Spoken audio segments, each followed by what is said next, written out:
Bonjour, alors on arrive vers la fin de ces phrases centrales chez Maître Eckhart.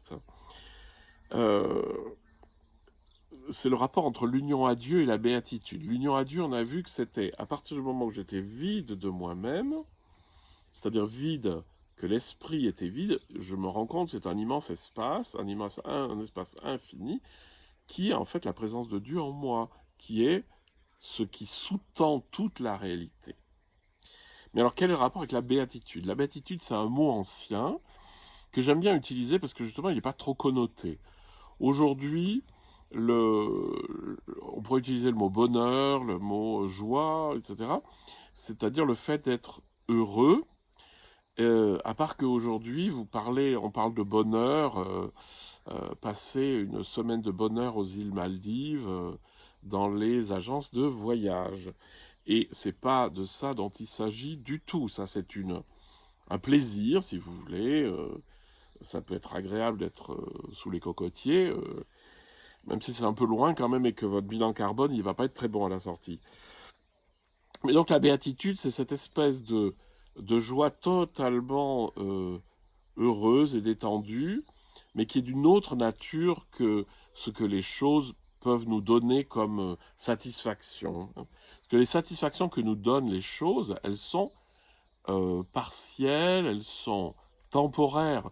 Vous savez que vous avez pu avoir des grandes joies et puis ben, ça a une fin, ça a un début, une fin.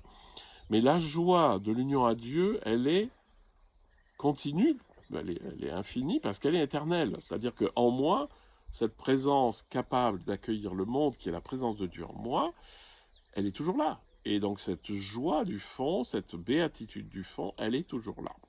C'est moi qui n'y suis pas. Hein. Dans l'union à Dieu, la béatitude de l'homme et la béatitude de Dieu ne font qu'une seule béatitude. C'est-à-dire que lorsque je suis en moi-même, me suis dépouillé de tout ce que je suis, que j'ai pris conscience que cet espace conscient en moi, c'était la présence de Dieu en moi, en fait, assez naturellement, vous sentez une joie très simple, très douce qui jaillit. Et en fait, cette joie, c'est la joie de Dieu. Lorsque j'expérimente mon silence est le silence de Dieu. Donc, cette béatitude, vous la sentirez très facilement. Eckhart va dire dans un sermon, je trouve très beau, il va dire, mais la joie dont je vous parle, dont je vous parle maintenant moi aussi, vous allez l'expérimenter, vous allez en faire l'expérience avant même de sortir de cette église, avant même que j'ai fini mon sermon.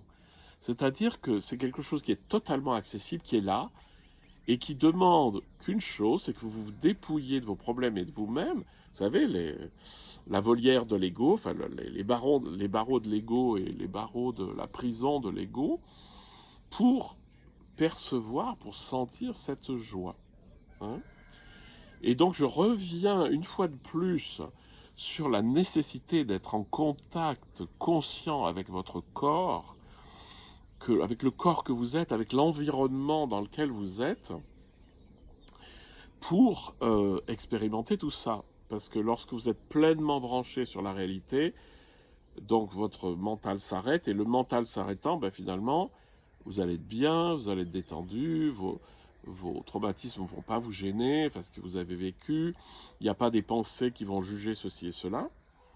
Et ce que je vous propose comme expérience à faire vous-même, c'est de prendre conscience de votre corps.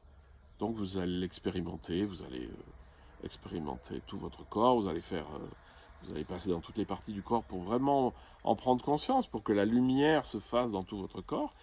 Et là, souvent, lorsque vous allez sentir que votre corps est tout vibrant finalement de vie, là vous allez sentir cette joie du fond. Hein. Donc c'est vraiment une expérience que je vous invite à faire. Vous allez sentir au bout d'un moment, lorsque vous êtes conscient de votre corps, que ça fourmille. Et ce fourmillement, c'est la vie, c'est le sang qui circule, c'est la vie. Et lorsque vous êtes totalement noyé dans cette sensation du corps vivant, vous ne pouvez pas ne pas ressentir la joie du fond.